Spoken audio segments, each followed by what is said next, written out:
Baik, Assalamualaikum warahmatullahi wabarakatuh. Perkenalkan, nama saya Nur Ahmi Rukmini, NIM 091058022108, Prodi Pendidikan Bahasa Indonesia, Fakultas Keguruan dan Ilmu Pendidikan.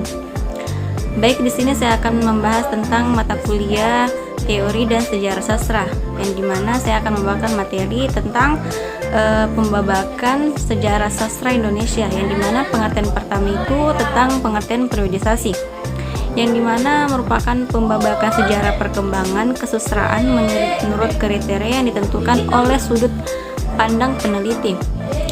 Kriteria atau dasar penggolongan periodisasi itu bermacam-macam, misalnya berdasarkan masa penerbitan karya sastra, pertimbangan estetik karya sastra, dan pertimbangan estetik karya sastra, dan berdasarkan pada perbedaan norma umum dalam sastra sebagai pengaruh situasi zaman.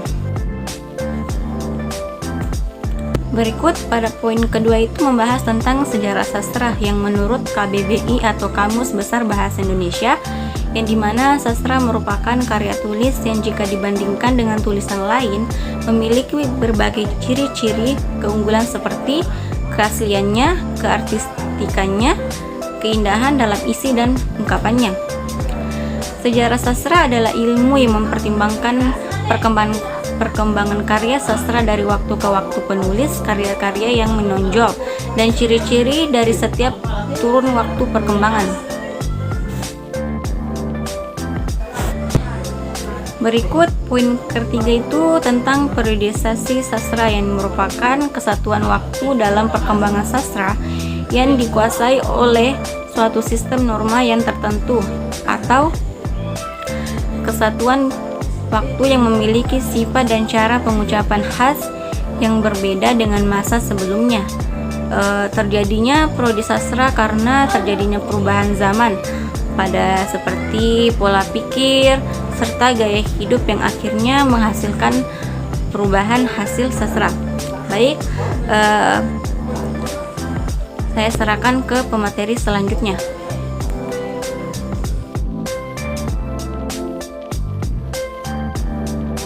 Kesempatannya, perkenalkan, nama saya Indra Pati, saya merupakan pemateri kedua. Langsung saja, ada beberapa pendapat para ahli tentang periodisasi sastra. Antara lain, 1. Menurut Panuti Sujiman. Menurut Panuti Sujiman, sastra merupakan karya tulis atau lisan yang memiliki berbagai ciri keunggulan seperti keorsialan, karakteristikan, keindahan dalam isi dan ungkapan.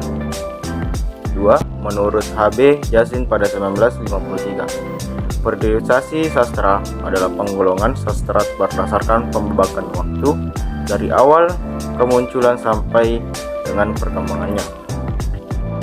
3. Menurut Boyong Saleh, periodisasi Boyong Saleh berdasarkan pada jangka panjang atau pendeknya perkembangan sastra yang menunjukkan ciri khas.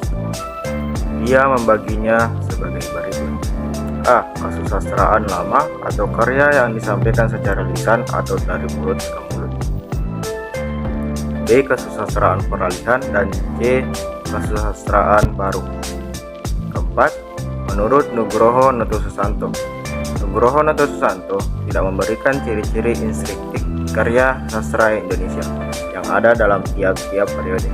Ia rupanya mengikuti H.B. Jasin dan Boyong Saleh. Selanjutnya saya persilakan kepada pemateri berikut.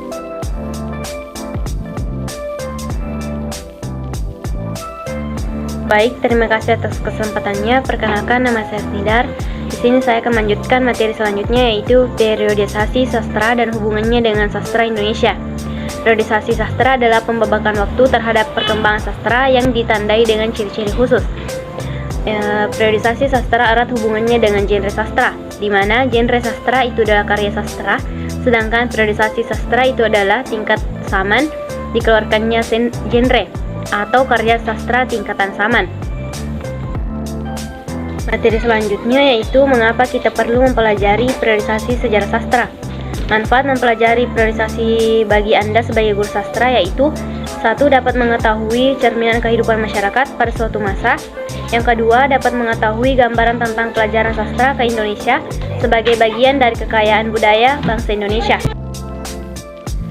Baik, materi terakhir yaitu periodisasi perkembangan kesusastraan menurut kriteria yang ditentukan oleh sudut pandang peneliti.